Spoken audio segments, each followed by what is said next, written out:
जय हिंद दोस्तों, मैं रमनदीप आप सभी का मेंस आंसर राइटिंग के सेशन में स्वागत करता हूं। दोस्तों, आज का जो हमारा प्रश्न है, ध्यान दीजिएगा, प्रश्न बेहद इंपॉर्टेंट है और इंपॉर्टेंट होने के दो कारण हैं। मैं आपको दोनों कारण समझाने का प्रयास करता हूं। आज की इस पूरी क्लास में हम उन दोनों डायमेंशन पर डिटेल में डिस्कस करने वाले हैं। एक बात को और समझिएगा, देखिए ये जो पूरी सीरीज चल रही है, ये पूरी सीरीज अगर आप 2024 में आपका मेंस की परीक्षा मतलब जून में आप एग्जाम देने वाले हो तो आपके लिए सबसे बेस्ट सीरीज है। और अगर आप 2025 की प्रिपरेशन कर रहे हो तो मेरे भाई, इससे बेस्ट सीरीज तो कुछ हो ही नहीं सकती है, क्योंकि आपके पास अभी प्रीलिम्स के साथ साथ मेंस की प्रिपरेशन करने का एक बहुत अच्छी अपॉर्चुनिटी है। चलिए आज के इस क्लास को स्टार्ट करते हैं, देखते हैं क्वेश्चन की डिमांड यहां पर क्या है। ठीक है, क्वेश्चन आपसे कह रहा है कि क्यू कॉमर्स मतलब क्या हो गया? क्विक कॉमर्स की बात की जा रही है। जैसे कि आप ट्रेडिशनल ई कॉमर्स प्लेटफॉर्म की कंपैरिजन में, ट्रेडिशनल ई कॉमर्स मतलब अमेजन, फ्लिपकार्ट, ऐसे जो प्लेटफॉर्म है जो कि आपके सामान को आप तक पहुंचाने में लगभग 3 से 4 दिन 5 दिन तक का समय लेते हैं, उसकी तुलना में जो क्यू कॉमर्स होता है, जैसे कि Blinkit, Swiggy, Instamart, Zepto, big basket, ऐसे जो प्लेटफॉर्म्स हैं, ये आप तक आपके रिक्वायरमेंट की सामान को पहुंचाने में मुश्किल से 10 से 15 मिनट का समय लेते हैं। इसीलिए इनको हम लोग क्या कहते हैं? क्यू कॉमर्स, मतलब क्विक कॉमर्स। ठीक है, नाम से बहुत चीजें क्लियर है। तो आज का ये जो प्रश्न है वो क्यू कॉमर्स पर दिया गया है। ध्यान दीजिएगा, जो क्यू कॉमर्स है वो रिसेंट में करंट अफेयर्स का एक बहुत इंपॉर्टेंट टॉपिक है। रिसेंट में इस टॉपिक को लेकर के बहुत सारे डिस्कशन किए जा रहे हैं, तो संभव है कि आपसे आपकी परीक्षा में इस टॉपिक पर प्रश्न पूछ लिया जाए। पहली बात तो क्लियर हो गया। और मैंने आपसे कहा था कि आज की क्लास दो कारणों से बेहद इंपॉर्टेंट है। दूसरा कारण ध्यान दीजिएगा, दूसरा कारण यह कि जो क्वेश्चन का नेचर है, इस क्वेश्चन के पैटर्न पर यूपीपीसीएस ने कई बार प्रश्न पूछे हुए हैं और ये पैटर्न देखने में बहुत टफ लगता है लेकिन होता बहुत ईजी है। तो मैं उस बात पर भी डिस्कस करने जा रहा हूं। पैटर्न ही क्या, ध्यान दीजिएगा, क्वेश्चन पढ़ते पहले पूरा। क्वेश्चन में यहां पर आपको एक लंबा चौड़ा एक स्टेटमेंट दिया गया है। स्टेटमेंट क्या कह रहा है? स्टेटमेंट आपसे कह रहा है कि जो क्यू कॉमर्स है उसने रिटेल सेक्टर में क्रांति लाई है। कैसे क्रांति लाई है भाई? तो आगे एक्सप्लेन करा इस स्टेटमेंट को कि जहां पर तीव्र गति से डिलीवरी मतलब अल्ट्रा फास्ट डिलीवरीज हो रही हैं, लेकिन इसने सस्टेनेबिलिटी और लेबर वेलफेयर, श्रमिक कल्याण से जुड़े बहुत सारे मुद्दे उत्पन्न हो रहे हैं। डिस्कस करें, चर्चा करें, मतलब क्या? प्रश्न में आपको एक लंबा चौड़ा स्टेटमेंट दिया गया जहां पर एग्जामिनर ने अपना ओपिनियन बता दिया। ओपिनियन क्या बताया उसने? बता रहा है कि भाई देखो, क्यू कॉमर्स क्या है, उसने रिटेल सेक्टर में क्रांति ले आई है। नो डाउट क्रांति ले आई। क्रांति क्यों ले आई भाई? कि वो तीव्र गति से डिलीवरी पहुंचा रहा है, आप तक 5 मिनट में सामान पहुंचा दे रहा है, 9 मिनट में सामान पहुंचा दे रहा है। इसीलिए इसको हम लोग क्या कह रहे हैं? क्यू कॉमर्स कह रहे हैं। लेकिन इसके कारण से सस्टेनेबिलिटी और श्रमिक कल्याण के मुद्दे उत्पन्न हो रहे हैं। ये बात स्टेटमेंट में बोल दी गई। और फिर क्वेश्चन की डिमांड क्या कह रहा है? आपको एक कैलेंडर वर्ड यहां पर दिया गया है जो है चर्चा कीजिए या फिर डिस्कस करें।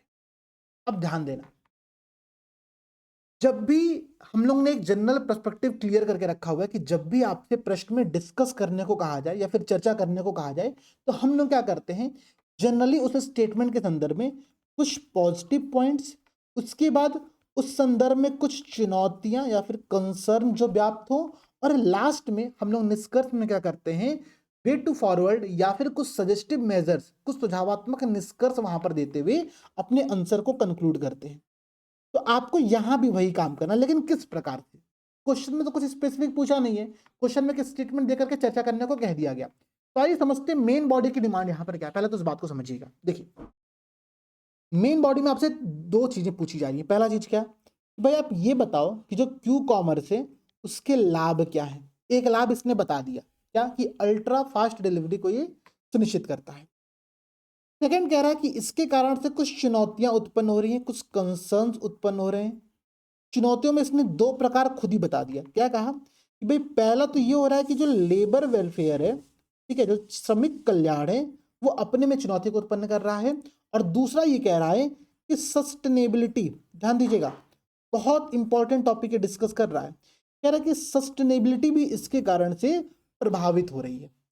तो जब आप इस आंसर की मेन बॉडी लिखोगे तो आपको क्यू कॉमर्स के लाभ, फिर क्यू कॉमर्स की चुनौतियों में आपकी दो सब हेडिंग होंगे, एक लेबर वेलफेयर और दूसरा सस्टेनेबिलिटी, और इन दोनों को एक्सप्लेन करके आपको अपना आंसर लिखना है, ठीक है। और लास्ट में निष्कर्ष हम लोग लिखेंगे। निष्कर्ष में हम लोग क्या लिखेंगे, कुछ सजेस्टिव मेजर्स देंगे, कुछ ऐसे कंक्लूजन बताएंगे जो कि सुझावात्मक तौर पर हो कि भाई ठीक है, ये चुनौतियां व्याप्त थी, इन चुनौतियों को दूर करने के लिए हमको ये सारे प्रयास यहां पर करने चाहिए। ऐसी बात आप अपने निष्कर्ष में बताओगे। तो क्वेश्चन की डिमांड क्लियर हुआ। देखो क्वेश्चन देखने में बहुत लंबा चौड़ा लग रहा है, यार इतना लंबा स्टेटमेंट दे समझ में नहीं आ रहा है क्या है। ऐसे ही स्टेटमेंट, ये जो प्रश्न है, ये प्रश्न मैंने आप लोगों को आपका जो मेंस 2024 वाला ग्रुप है वहां पर शेयर किया था, ध्यान दीजिएगा। जितने भी लोग 2024 में मेंस देने जा रहे हो, आप लोग जो हमारा फ्री इनिशिएटिव है वहां पर जरूर जुड़ जाओ, क्योंकि वहां पर मैं रेगुलर आप लोगों से कुछ इंपॉर्टेंट क्वेश्चन शेयर कर रहा हूं जिनका आंसर लिख करके आप लोग सबमिट कर रहे हो, और उसी सीरीज पर हम लोग यहाँ पर क्या कर रहे हैं, क्लासेस करते जा रहे हैं, ठीक है। तो बातें बहुत क्लियर है, आगे बढ़ते हैं और आज के इस पूरे टॉपिक को स्टार्ट करते हैं, ठीक है। देखिए इंट्रोडक्शन में क्या लिखेंगे, कंक्लूजन में क्या लिखेंगे, मैं लास्ट में डिस्कस करूंगा। पहले हम लोग इस पूरे टॉपिक को समझने का प्रयास करते हैं, ठीक है। देखो भाई, ये आपका क्योंकि कॉमर्स को लेकर के आज की पूरी क्लास होने वाली है। अगर हम क्यू कॉमर्स की बात करें तो क्यू कॉमर्स है क्या, तो ई कॉमर्स का एक उपवर्ग है, मतलब एक सब कैटेगरी है, ठीक है। किस चीज का, ई कॉमर्स का। ई कॉमर्स मतलब क्या, जैसे कि अमेजन और फ्लिपकार्ट आप लोगों क्या हो गया, ठीक है। ये एक ऑन डिमांड डिलीवरी मॉडल है। ऑन डिमांड मतलब कि आप जैसे ही डिमांड कर रहे हो वैसे ही आप तक क्या हो रहा है, क्विक डिलीवरी हो जा रही है, ठीक है। जहां ऑर्डर करने के 10 से 30 मिनट की अवधि, 30 मिनट तो बहुत ज्यादा लिख दिया, कंपटीशन चलता है। ब्लिंकिट कहती है मैं 9 मिनट में आपके पास सामान पहुंचा दूंगी, तो जेप्टो कहता है मैं 5 मिनट के अंदर पहुंचा दूंगा।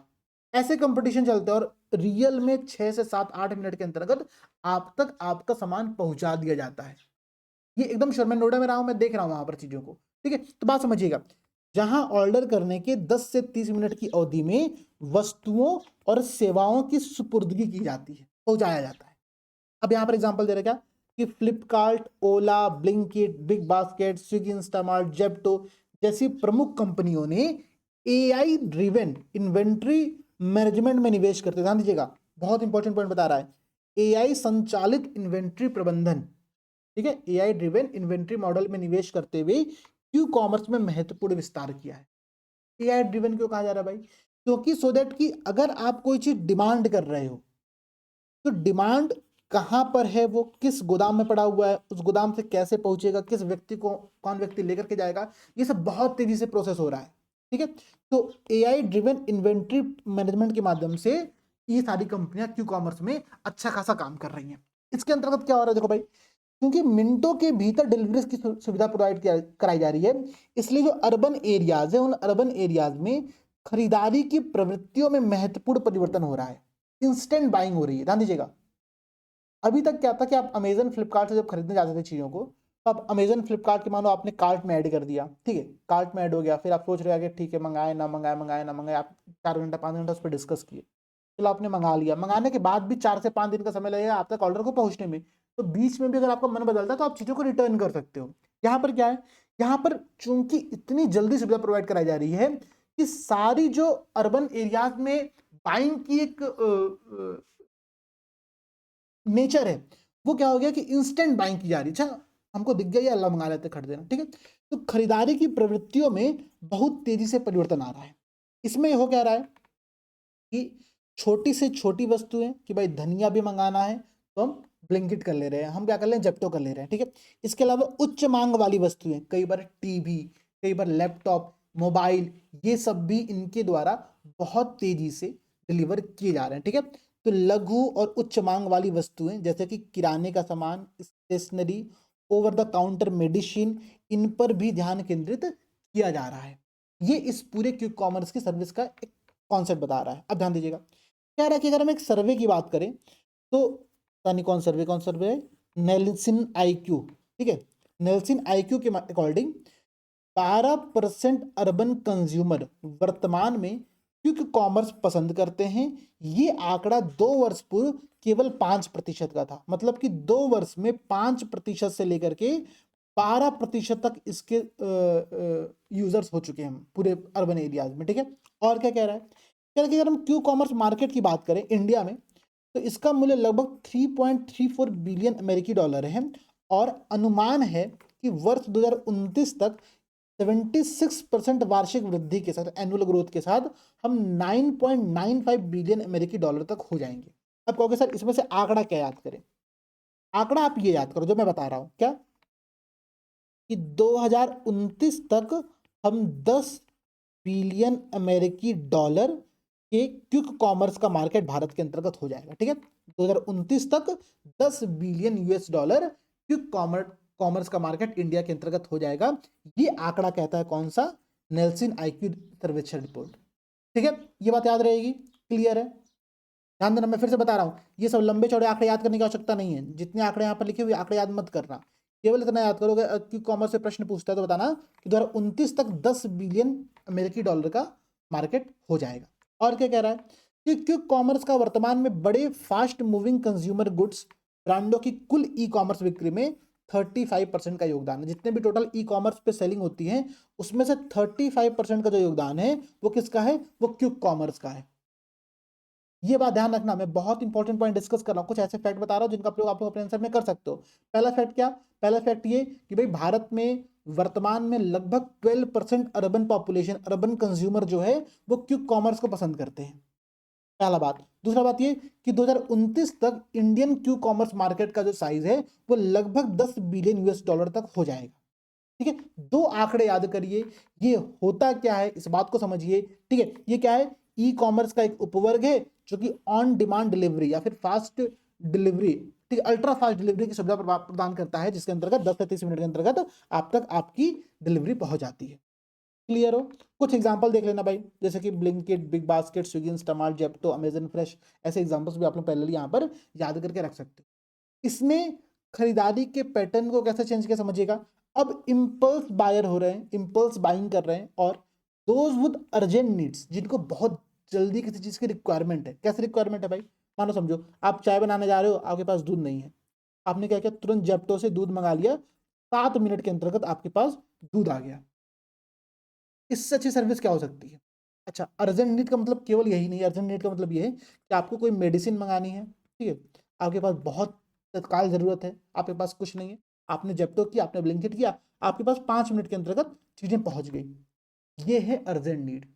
तो इम्पल्स बायर भी बहुत तेजी से बढ़ रहे हैं, प्लस जो अर्जेंट नीड है उसका समाधान भी ये क्विक कॉमर्स प्रोवाइड करा रहा है। बातें क्लियर है मेरे भाई? ठीक है, अब समझना, जो ट्रेडिशनल ई कॉमर्स प्लेटफॉर्म्स है वो क्विक कॉमर्स से कैसे डिफरेंट है। ठीक है, मैंने आपको समझा दिया, हालांकि फिर भी एक बार देखो यहाँ पर। एक तो डिलीवरी टाइम की बात करते हैं अगर हम, तो जो ट्रेडिशनल कॉमर्स प्लेटफॉर्म है वो 3 से 4 दिन तक का समय लेता है। अमेजन, फ्लिपकार्ट कभी कभी 10-10 दिन का समय ले लेता है। ठीक है, क्विक कॉमर्स क्या है? 10 से 30 मिनट के अंतर्गत डिलीवरी। ठीक है, ऑर्डर का टाइप क्या है? तो जो ट्रेडिशनल ई कॉमर्स है वो क्या करते हैं भाई, मतलब ठीक है, नियोजित खरीदारी हो रही है यहाँ पर, मतलब प्लान्ड बाइंग हो रही है। भाई हम सोच रहे हैं कि ठीक है ये चीज हमको खरीदनी है, मैंने कार्ट में ऐड किया, शाम को ऐड किया, कल सुबह मैंने ऑर्डर किया, ये मेरी अपनी पर्सनल चॉइस है। ठीक है, तो हम यहाँ पर प्लानिंग करके चीजों को बाइंग कर रहे हैं। ठीक है, जबकि क्विक कॉमर्स में क्या है? लघु, मतलब छोटी छोटी वस्तुएं, ठीक है, छोटे छोटे ऑर्डर्स। भाई केवल दूध मंगा लिया वहां से, केवल धनिया मंगा लिया वहां से, 5 रुपए का, 10 रुपए का, चीजें आ रही है, 9 रुपए डिलीवरी चार्ज लगा, 5 रुपए आपका घर पे आ गया, 14 रुपए में चीजें। ठीक है, फ्रिक्वेंसी बहुत ज्यादा है यहाँ पर खरीदारी करने की। ठीक है, और सुविधा अनुसार खरीदारी की जा रही है, इम्पल्स बाइंग यहाँ पर बहुत ज्यादा हो रही है। ठीक है, तो ये क्विक कॉमर्स से इस प्रकार से डिफरेंट है। ठीक है, इसके अलावा ट्रेडिशनल ई कॉमर्स में जो रेंज है वो बहुत लंबी है चीजों की, जबकि क्विक कॉमर्स में थोड़ी सी सीमित है। और सीमित इस वजह से क्योंकि ये इनका जो पूरा फोकस है उन प्रोडक्ट्स पर है जिनकी डिमांड बहुत ज्यादा है, उच्च मांग वाली आवश्यक वस्तुओं पर इनका पूरा फोकस है। ठीक है, हालांकि अभी क्विक कॉमर्स वाले ने सब कुछ प्रोवाइड कराना स्टार्ट कर दिया है। आपको टी शर्ट चाहिए आप मंगा लो, आपको कपड़ा चाहिए आप वहां से मंगा लो, ठीक है, आपको बर्तन चाहिए आप वहां से मंगा लो, इतनी ज्यादा मतलब सुविधा इन्होंने प्रोवाइड करा दी है। इसलिए क्विक कॉमर्स का दायरा बहुत तेजी से बढ़ रहा है। ठीक है, अब देखिए, जो ट्रेडिशनल ई कॉमर्स प्लेटफॉर्म है इनका जो स्टोरेज होता है वो बड़े बड़े गोदाम होते हैं। आप देखोगे आपके शहर में भी होंगे बहुत बड़े बड़े गोदाम, कहीं कहीं पर होंगे जहां पर अमेजन, फ्लिपकार्ट जैसे लोग अपने सामानों को स्टोर करके रखे रहते हैं। ठीक है, जबकि जो क्विक कॉमर्स के गोदाम होते हैं वो क्या होते हैं? वो स्थानीय सूक्ष्म पूर्ति केंद्र होते हैं, मतलब कि हर एक छोटे छोटे रीजन में इनके छोटे छोटे गोदाम होते हैं जहां पर वो सारी आवश्यक की सामान वहां पर रखते हैं। और उस इसीलिए तो भाई समझो ना, अगर आपके घर पर वो 5 मिनट 9 मिनट में सामान लेकर के आ रहा है, इसका मतलब है कि आपके जस्ट घर के अगल बगल उसने कहीं पर कोई स्टोरेज खोल के रखा होगा। ठीक है, ये एक बहुत सिंपल सा कॉन्सेप्ट हो गया। तो ट्रेडिशनल ई कॉमर्स और क्विक कॉमर्स में डिफरेंट को समझो। अब समझिएगा आगे, अब क्वेश्चन की जो रियल रिक्वायरमेंट है वो यहाँ पर स्टार्ट होती है। क्या? पहले तो अगर आपसे इससे लाभ पूछे तो लाभ आप क्या बताओगे? लाभ आप ये बताओगे भाई कि हमको अर्जेंट नीड के समय ये सबसे ज्यादा सुविधा प्रोवाइड कराता है, ठीक है। और बहुत सारे जो अर्बन कंज्यूमर है उनको इसने सुविधा इस वजह से दी है कि भाई लोगों को हर चीज के लिए मार्केट जाने की आवश्यकता नहीं पड़ रही है। लेकिन इसने कुछ चैलेंजेस उत्पन्न किए। प्रश्न की जो डिमांड थी उसमें उसने दो चैलेंजेस पूछे थे आपसे, एक सस्टेनेबिलिटी को लेकर के और एक लेबर वेलफेयर को लेकर के, ठीक है। हम उसके अलावा भी कुछ यहाँ पर चीजों को डिस्कस करेंगे, ठीक है। हम कंज्यूमर के पॉइंट ऑफ व्यू से, हम उपभोक्ता के दृष्टिकोण से भी कुछ कंसर्न को डिस्कस करने वाले, इस बात को ध्यान दीजिएगा। सबसे बड़ा कंसर्न क्या है कि यहाँ पर जो प्राइस निर्धारण होता है वस्तु का, ठीक है, वो बड़ा अलग तरीके से होता है। जैसे कि समझने का प्रयास करिएगा। AICPDF जो अखिल भारतीय उपभोक्ता उत्पाद वितरण महासंघ है, उसने क्या किया, उसने ये बताया कि जो क्यू कॉमर्स प्लेटफॉर्म है उसने ट्रेडिशनल रिटेल सेलर को, ट्रेडिशनल खुदरा विक्रेताओं को, मतलब आपके अगल बगल जो किराना की दुकानें हैं उनकी बात की जा रही है, ध्यान रखिएगा। आपके अगल बगल की किराना की दुकानों को इसने व्यवसाय से, इसने मार्केट से बाहर कर दिया है। और इस बात को करने के लिए इन बड़े बड़े क्यू कॉमर्स प्लेटफॉर्म ने क्या किया, जो लैंडिंग कॉस्ट है, मतलब समझिएगा, अगर किसी चीज को आप तक पहुंचाने में 15 रुपए लग रहा है तो ये कह रहे कि यार हम तो 10 रुपए में ही दे देंगे, लो कोई दिक्कत नहीं, मैं थोड़ा सा यहाँ पर लॉस सह ले रहा हूँ। क्यों लॉस से ले रहा हूँ? क्योंकि अभी जो आपके अगल बगल का मार्केट है वो आपको 15 रुपए में सामान प्रोवाइड करा रहा था। आपने देखा यार कि मैं जा रहा हूँ इसके पास, 15 रुपए में सामान लेकर के आ रहा हूँ, ये 10 रुपए में हमको सामान डिलीवर कर दे रहा है। तो अब इससे फायदा क्या हो रहा है? आप यहाँ से सामान मंगाना स्टार्ट कर दोगे और जो लोकल किराना मार्केट है, जो लोकल किराना स्टोर है, वो बंद होने की कगार पर आ जाएगा। जब ये बंद हो जाएगा उसके बाद क्या होगा, ये जो आप अभी 10 रुपए में खरीद रहे थे अभी आप 20 रुपए में यहाँ से खरीदोगे। ये होती है मार्केट, ध्यान रखिएगा। तो क्यू कॉमर्स ने क्या किया है, जो लैंडिंग कॉस्ट है उससे भी कम कीमत पर वस्तुओं को विक्रय करने का काम स्टार्ट कर दिया, जिससे कि जो लोकल ट्रेडिशनल रिटेल सेलर से वो मार्केट से बाहर जा रहे हैं। अब इस क्रम में क्या हो रहा है, प्रतिस्पर्धा कम हो रही, कंपटीशन डाउन हो रहा है। जब कंपटीशन डाउन होगा तो क्या होगा, बाद में ये प्लेटफॉर्म क्या करेंगे, शुरुआती नुकसान की भरपाई के लिए, जो इन्होंने स्टार्टिंग में लैंडिंग कॉस्ट से कम पर अपनी चीजों को बेची थी, उसकी भरपाई के लिए ये दाम 10 रुपए से बढ़ाकर कितना कर देंगे, 20 रुपए कर देंगे। और इसी को हम लोग कहते हैं मूल्य वृद्धि। ध्यान रखिएगा, ये पूरा बाजार में हेर फेर करने की चांसेस यहाँ पर काम किया जा रहा है। और ऐसा किसने कहा, मैं अपने मन से नहीं बता रहा हूं, ऐसा कहा आपका अखिल भारतीय उपभोक्ता उत्पाद वितरण महासंघ AICPDF के द्वारा ये स्टेटमेंट दिया गया है, ठीक है। तो आप इस स्टेटमेंट को ध्यान रखना, बहुत इंपॉर्टेंट पॉइंट आपने यहाँ पर देखा। अगला देखिए, सबसे बड़ी समस्या कंज्यूमर के साथ यहाँ पर हो रही है, और क्या, डेटा दुरुपयोग और एल्गोरिदम मूल्य निर्धारण हो रहा है। तो समझिएगा, आप कहोगे सर ये क्या है, डेटा उटा कहाँ से आपने लेते आए इस टॉपिक में, ठीक है। हम लोग तो बेसिक स्विगी इंस्टामार्ट डिस्कस कर रहे थे, आपने डेटा दुरुपयोग यहाँ पर लेते आए, ध्यान समझिएगा, बहुत इंपॉर्टेंट पॉइंट है। मैंने आपसे कहा ना कि ये AI ड्रिवन पूरे सिस्टम पर काम करता है। अब ध्यान दीजिए, जो क्यू कॉमर्स प्लेटफॉर्म है वो बिग डेटा और आर्टिफिशियल इंटेलिजेंस संचालित मूल्य निर्धारण मॉडल का लाभ उठाते हैं। मतलब AI driven price deciding model को ये लोग अपने यूज में लेते हैं। जैसे कि अब समझना, दो रीजन है, एक रीजन है और एक ये रीजन है, ठीक है। मैं आपको एग्जांपल दे रहा हूं, ध्यान समझिएगा। एक रीजन आपका है, मानिए नोएडा का कोई बहुत रिच इलाका है, ठीक है, बहुत रिच इलाका है, ये अमीर लोग यहाँ पर रहते हैं, बहुत बड़ी बड़ी अपार्टमेंट्स है, बहुत बड़ी सोसाइटीज यहाँ पर है। दूसरा, नोएडा का थोड़ा सा ये क्या है, मिडिल क्लास इलाका है। दोनों जगह अगर आप यहाँ से सामान को ऑर्डर कर रहे हो तो आपको सेम वस्तु का प्राइस 15 रुपए दिखेगा, और आप यहाँ सामान ऑर्डर कर रहे हो तो आपको 12 रुपए ही दिखेगा। समझ रहे हैं आप? मतलब क्या कि ये आपकी डेटा की इंफॉर्मेशन लेकर के AI से प्रयोग करते हुए उसका, आप अगर समृद्ध क्षेत्रों में हो तो वहां पर आपको उसकी हाई प्राइस देनी पड़ेगी। प्लस बात यहीं तक सीमित नहीं है, बात ये भी है कि कई बार ऐसे आरोप लगते हैं कि ये डिवाइस, किस डिवाइस में आप चीजों को सर्च करो। ध्यान दीजिएगा, अगर आप प्रीमियम फोन यूजर हो, जैसे कि आप मानो आप आईफोन चला रहे हो, ठीक है, ठीक है, या फिर आप सैमसंग का कोई बहुत महंगा फोन चला रहे हो, ठीक है, आपको सेम वस्तु का प्राइस संभव है 20 रुपए दिखे, क्योंकि उन उन प्लेटफॉर्म्स को पता है कि भाई ये अमीर आदमी है, ये 15 का 20 देने में बहुत संकोच नहीं करेगा, दे देगा, ठीक है। तो इस बात का भी ये मिसयूज कर रहा है। ठीक है, तो जो कंज्यूमर्स की इंफॉर्मेशन क्या कि वो कहाँ पर है, वो किस प्रकार के डिवाइस का यूज कर रहा है और उसका खरीदारी पैटर्न क्या। ध्यान दीजिए, खरीदारी पैटर्न मतलब कि अगर आप किसी प्लेटफॉर्म पर पहली बार जाते हो खरीदारी करने के लिए, मानो आप किसी प्लेटफॉर्म पर पहली बार गए, जेप्टो पर मानो आप पहली बार गए, ठीक है, आपको उसने क्या कहा कि हम आपको 100 रुपए कैशबैक दे रहे हैं, हम आपको सारे सामानों पर 50% का ऑफर दे रहे हैं, और जैसे ही आप ये सब चीज भुना लोगे और सेकंड बार ऑर्डर करने जाओगे, आप तो कहोगे यार हाँ यार जेप्टो बड़ा अच्छा है, बहुत अच्छा ऑफर देता है हमको, मार्केट से बहुत सस्ती चीज हमको मिल जाती है। आप सेकंड बार ऑर्डर करने जाओगे, आपसे डबल प्राइस ले लेगा, आपको पता भी नहीं चलेगा, इतने सारे हिडन चार्जेस यहाँ पर लग जाएंगे, आपको आइडिया ही नहीं लगेगा। ये क्या है, ये है खरीदारी पैटर्न को भी ध्यान में रखना और इसके आधार पर डिफरेंशिएट प्राइसिंग करना। हर चीजों की सेम प्रोडक्ट है लेकिन अलग अलग कंज्यूमर को अलग अलग प्राइस दिखाया जा रहा है और उनसे अलग अलग पैसे वसूले जा रहे हैं। तो डेटा दुरुपयोग यहां पर सबसे बड़ी संभावना है और ये एल्गोरिदम का प्रयोग करके मूल्य निर्धारण करता है। आपको भरोसा नहीं हो रहा है, मैं आपको एक एग्जांपल दे सकता हूं। आप कहोगे सर मेरे यहाँ पर तो है ही नहीं क्यों कॉमर्स, एग्जांपल कैसे दोगे। आप अपने मोबाइल से किसी फ्लाइट का फेयर सर्च करो, ठीक है, फिर दूसरे किसी फोन से फ्लाइट का फेयर सर्च करो, फिर तीसरे किसी फोन से फ्लाइट का फेयर सर्च करो, आपको हर फोन में फ्लाइट का फेयर अलग अलग दिखाई देगा। ट्राई करिएगा, ठीक है। ये क्या हो गया, ये आपका हो गया डेटा का दुरुपयोग किस प्रकार से किया जा रहा है। प्लस मैंने आपसे पहले कहा कि जो लोकल रिटेल सेलर्स हैं वो बहुत प्रभावित हो रहे हैं, उनकी दुकानें बंद हो जाएंगी क्योंकि जो ये ऑफर्स दे रहे हैं स्टार्टिंग में, लैंडिंग कॉस्ट से कम पर दे रहे हैं भाई, इनका कॉस्ट 15 रुपए दे रहे हैं 10 रुपए में, तो भाई छोटा विक्रेता तो इसको डील कर ही नहीं सकता, तो वो अपनी दुकान बंद कर देगा। दुकान बंद कर देगा तो क्या होगा, इंप्लॉयमेंट इससे इन लोगों का नुकसान होगा, प्रभावित होगा, ठीक है। अब समझिएगा, बेरोजगारी की चिंता यहाँ पर उत्पन्न हो रही है, ठीक है। और समझो, कई वितरकों मतलब जो डिस्ट्रीब्यूटर्स हैं और जो छोटे रिटेल सेलर्स हैं, उनका तर्क है कि डिजिटल प्लेटफॉर्म के साथ साथ उनके अस्तित्व को सुनिश्चित करने के लिए समान अवसर, इक्वल अपॉर्चुनिटी का कॉन्सेप्ट होना चाहिए। ये तो आप निष्कर्ष या कंक्लूजन में ऐड कर सकते हो, ठीक है, अभी के लिए इसको इग्नोर करो। अब ध्यान दीजिएगा, मैंने क्या कहा था, क्वेश्चन की डिमांड है सस्टेनेबिलिटी को लेकर के, ठीक है, पर्यावरणीय प्रभाव यहाँ पर समझना।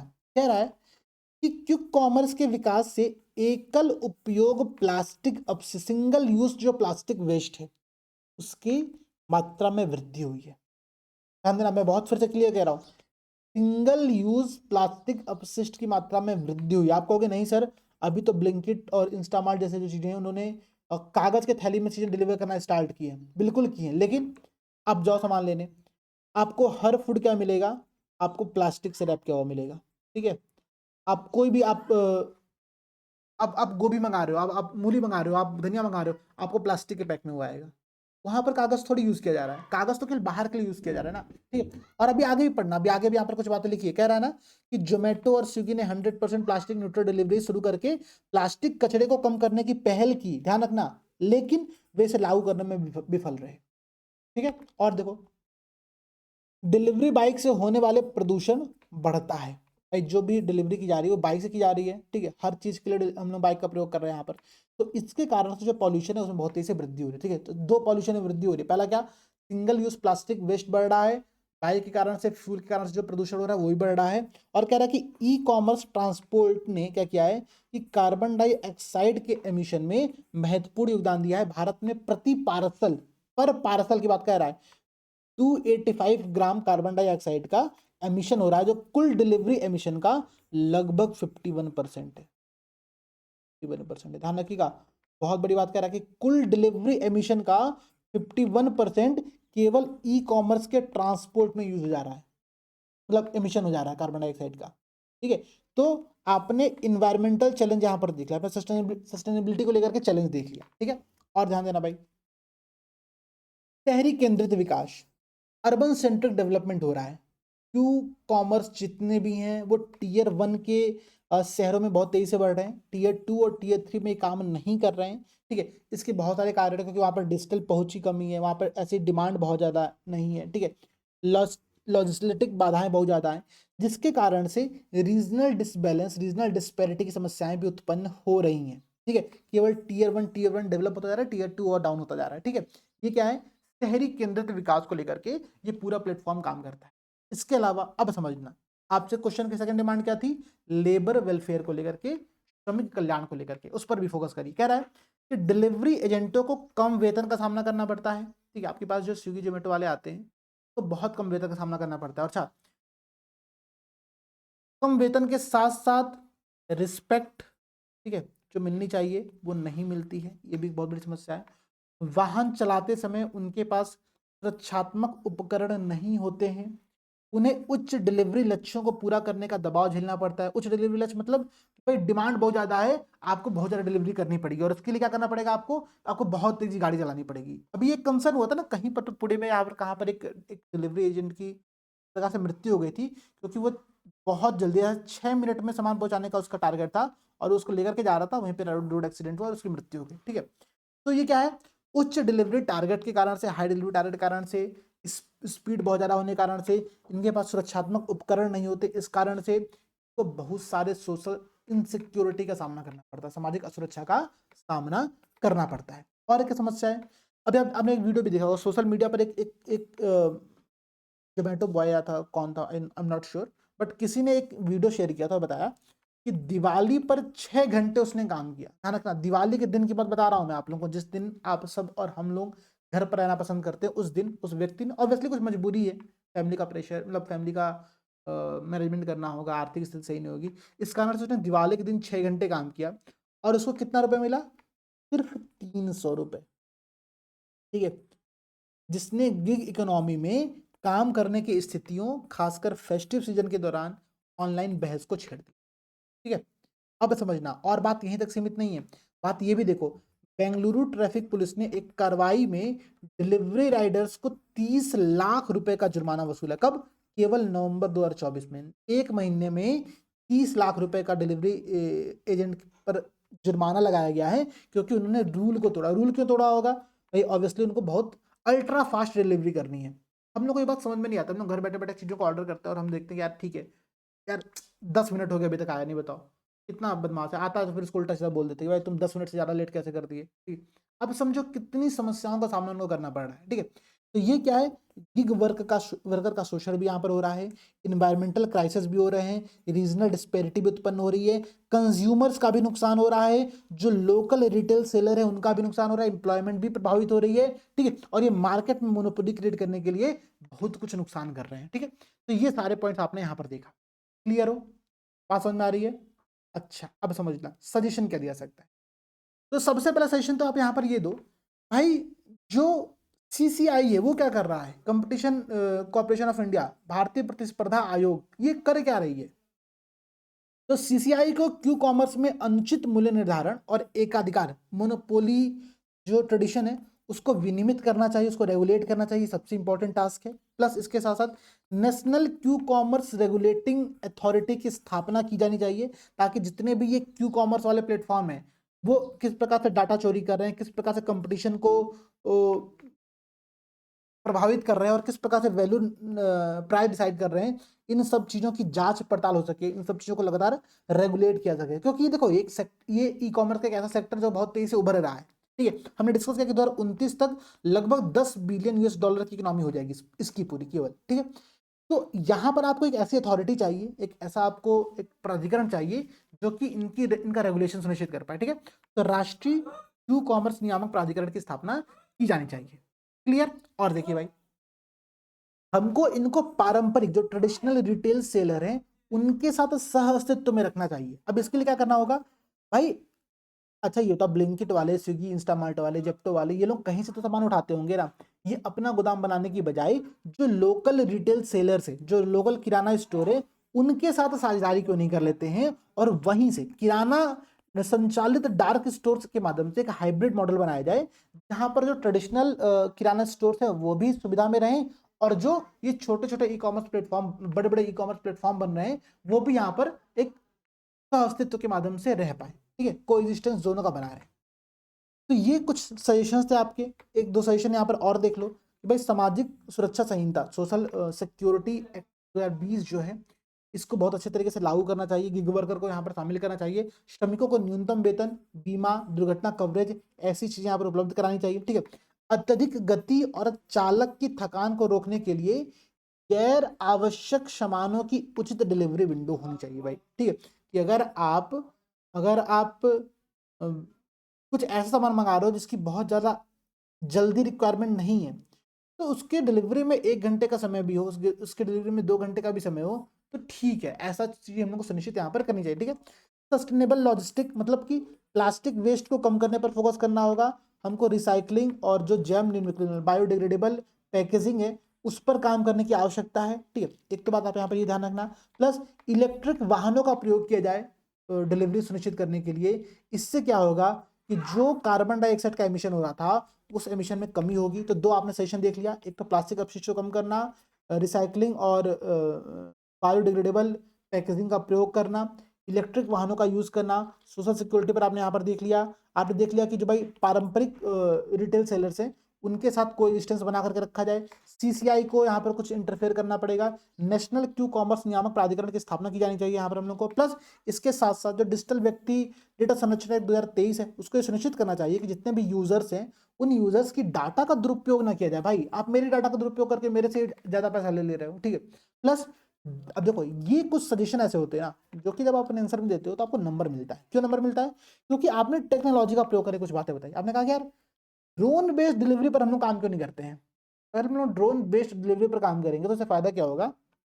पहली बात, जो ड्राइवर ठीक है गाड़ी चला करके 5 मिनट 9 मिनट में पहुंच रहा था, ठीक है, डिलीवरी एजेंट, उसको अब इतनी मेहनत नहीं करनी पड़ेगी। पहला काम। दूसरा काम क्या कि इसके माध्यम से जो हमारा फ्यूल खर्चा हो रहा था वो फ्यूल भी यहाँ पर खर्चा नहीं होगा। ठीक है, तो आपने एक ऐसा सजेशन दे दिया जो कि दोनों प्रॉब्लम का समाधान है। प्लस आप देखो आपको यहाँ पर कुछ ऐसी बातें और ऐड करनी चाहिए जैसे कि क्यू कॉमर्स ने, ठीक है, अभी मैं देख रहा था क्यू कॉमर्स में, मैं आई एम नॉट श्योर कौन सा प्लेटफॉर्म है बट अगर मैं श्योर हूँ तो मैं आपको बता देता हूँ एक बार। जोमेटो ने शायद क्या किया है, 1 मिनट मुझे आप समय दो बस, आपको बताता हूँ। देखो कि जितने भी क्यू कॉमर्स के प्लेटफॉर्म्स है ना वो अपने में बहुत बड़ी बड़ी क्रांतियां भी लेकर के आ रहे हैं। जैसे कि स्विगी ने अपने यहाँ पर महिलाओं को महीने में 2 से 3 दिन महामारी के टाइम पर छुट्टी देने का एक सिस्टम बनाया है। ठीक है, अच्छी बात है ये। ठीक है, लेकिन और समझिए, एक मैं आपको एग्जांपल और दे रहा हूँ अभी इसी सेक्टर में। हाँ देखिए, जोमेटो और ब्लिंकिट, ब्लिंकिट जोमेटो का एक अंतर्गत एक संस्थान है। ठीक है, उसने क्या किया है, उसने अपने यहाँ पर 10 मिनट में एम्बुलेंस, देखो भाई सरकार का जो काम है वो सरकार को करना चाहिए, लेकिन अगर सरकार नहीं कर रही है तो किसी प्राइवेट अगर एंटिटी कर रही है तो भी तो हम उसको सराह सकते हैं। तो जोमेटो और ब्लिंकिट ने मिलकर के, हालांकि दोनों सेमी संगठन है, ध्यान मत ना, उसने गुरुग्राम में, ये पॉइंट नोट कर लेना, ये आप लोग केस स्टडी के तौर पे यूज करोगे। ठीक है, उसने गुरुग्राम में 10 मिनट में एम्बुलेंस सर्विस प्रोवाइड करने का एक सिस्टम स्टार्ट किया है। अपने में बहुत अच्छा सिस्टम है, कितना सफल रहा कितना सफल रहा मुझे नहीं पता, लेकिन एक बहुत शानदार सिस्टम बन जाएगा अगर ये बात सुनिश्चित हो जाती है। ठीक है, तो ऐसे कुछ सजेशन दीजिए। कंक्लूजन में आप एक पॉइंट यहां पर और ऐड करिए कि सस्टेनेबल डेवलपमेंट गोल 12 क्या कहता है?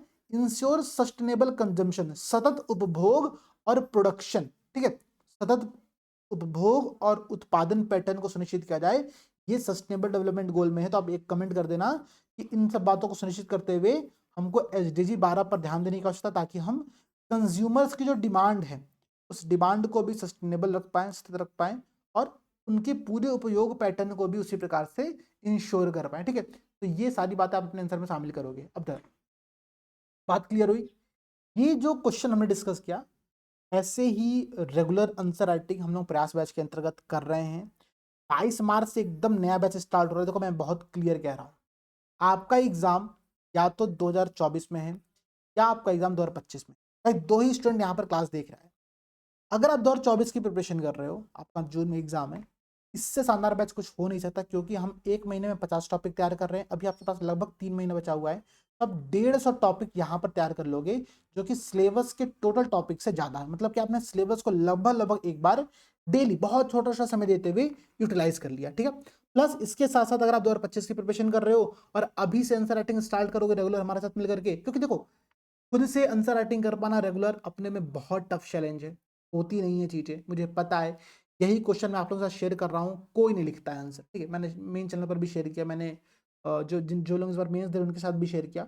बहुत कम लोग लिख करके सबमिट करते हो। ठीक है, क्योंकि लिखने से सब लोग भागते हो, सब लोग केवल पढ़ने पर फोकस करते हो, सर वीडियो देख लेते, सर कुछ क्लास कर लेते। तो उसका केवल और केवल एक समाधान है प्रयास। ठीक है, प्रयास आंसर राइटिंग प्रोग्राम आप ज्वाइन करो। 22 मार्च से स्टार्ट हो रहा है, 25 दिन का प्रोग्राम है। ठीक है, इस प्रोग्राम के अंतर्गत हम लोग 50 टॉपिक पर फोकस करने वाले, 50 क्वेश्चन करने वाले, इसके आपको कॉपी वैल्यूएशन भी होगी और आपको यहाँ पर मॉडल आंसर भी दे देगा। और ये हिंदी और इंग्लिश दोनों में प्रोग्राम चलता है। ठीक है, तो इसको जल्द से जल्द आप ज्वाइन करिए, आंसर राइटिंग करिए। आज की क्लास को लेकर के अगर आपके पास कोई भी अदर सजेशन है, कोई भी अदर पॉइंट है, तो एक बार मेरे साथ जरूर शेयर करना, बताना कि हाँ सर ये पॉइंट आपने छोड़ दिया, ये पॉइंट भी आपको ऐड करना चाहिए था, ठीक है। तो हम उसको अगली बार से ध्यान में रखेंगे, ठीक है। सभी दोस्तों को जय हिंद, जय भारत।